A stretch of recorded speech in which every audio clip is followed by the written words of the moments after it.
I've sent back this Gigabyte X470 Aorus Ultra Gaming motherboard twice for RMA service.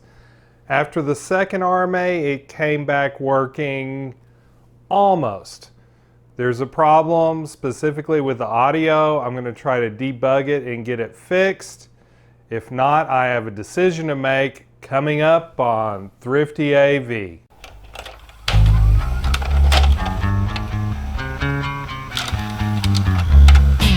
The main audio output on the I/O port on the back of this motherboard is only outputting right channel. There's nothing coming out of the left channel. I've tried several different speakers to no avail. It's the same problem every time.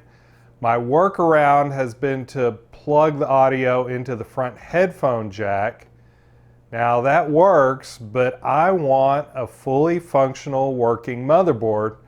So I want to debug this rear I/O port issue and see if I can't get it fixed. When I open up sound settings and I try to do a troubleshoot on it, okay, I'm going to troubleshoot this speaker. Okay, yes, open audio enhancements. I don't have any audio enhancements going. When I bring up the speaker properties and I preview my sound, it's still right channel only. The balance is set correctly. I don't have one channel down. And if I turn the right channel all the way down and then do a test tone, I get nothing. I'm going to try to update the driver and see if that helps. It says the device is working properly. It clearly isn't. And now I'm searching online for the appropriate driver for this device. And it says it's installing. Okay, Windows has successfully updated your driver. Hardware you install will not work until you restart your computer. So let's restart the computer. I heard some pops and clicks as Windows booted up. Okay, I'm feeding a 1 kilohertz test tone into my mixer.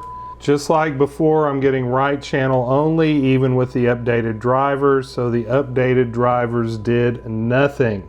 I'm now trying out a thumb drive version of Ubuntu Linux, and I'm having the exact same trouble that I had with Windows. Right channel only, no left channel. So at this point, I've pretty much concluded that this is a hardware issue and I'll need to do another RMA on this board. My RMA has been approved, so I've done this a couple of times, so I want to go through the RMA process with Gigabyte. First, you have to register your product with Gigabyte. A motherboard has a 3-year warranty. You then go in and request an RMA stating the problem that you're having with the board. A few days later, you should get an email with file attachments with stuff you're going to have to fill in and include with your product when you return it. I am not going to be using the label that I printed out here, but I will be cutting out the RMA number with the barcode because I think it's important to have that barcode on the exterior of the package. Here's the first page I'm going to have to fill out. I need to know specific information about my system in order to fill this out. I grabbed the BIOS information and everything else I needed, so I'm now going to pull the motherboard out of this case and get it ready to ship back to Gigabyte. Okay, the first thing I'm going to do is remove the video card. And the video card has its own pigtail on it. And there's a little clip that keeps it from coming out.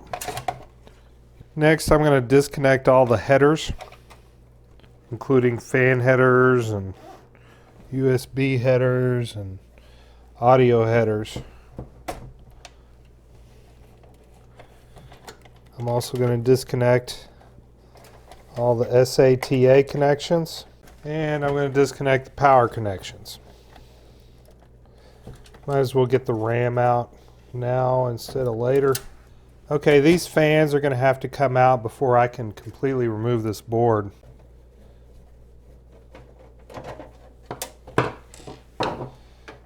Okay.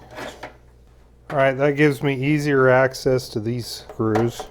I'm now removing the CPU air cooler I'm now removing the CPU. I'm going to wipe off this thermal compound. Under this heatsink, I have an M.2 drive. That is not going to be sent to Gigabyte, so I'm going to take that out right now. Okay, M.2 drive has been removed. I'm going to replace this heatsink.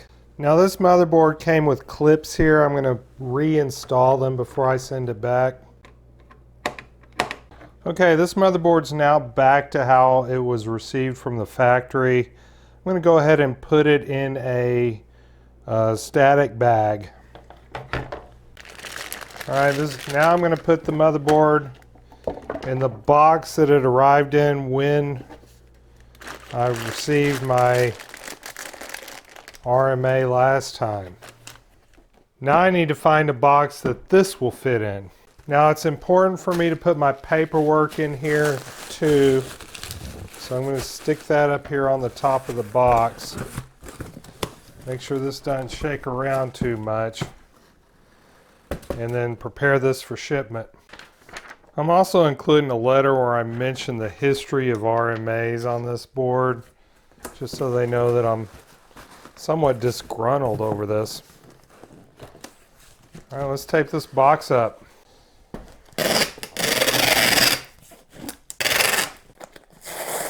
This was returned in a different box than I mailed it in, which makes me wonder if it's the same board or not. I can check the serial number and find out. And indeed, this is the same board. So I'm now going to reinstall the processor, the RAM, the SSD card, hook this up to a power supply and see if the audio works or not.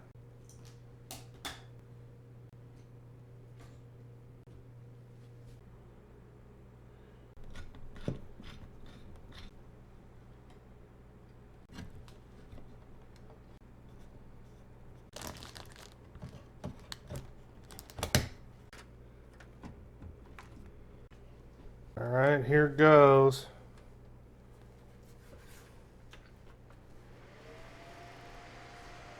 I was having some difficulty getting the Gigabyte board to boot up, and I even tried swapping out processors, swapping out video cards, but what I discovered was that one of my 2 sticks of Ripjaws RAM was faulty. I tried this stick in all 4 slots on the Gigabyte board. I tried it on all 4 slots on the ASRock board. It didn't work on any of them. This stick of Ripjaws RAM is fine. The good news is that G.Skills has a limited lifetime warranty on this RAM, so I will be contacting them about this issue and getting some replacements. In the meantime, I'm going to use some Crucial RAM on my Gigabyte board. I tested the audio, both left and right channels work, so we're good there. So for now, I have a working machine, but the saga continues as I get new RAM for the machine. If you enjoyed this video or any other in the ThriftyAV series, please like and subscribe.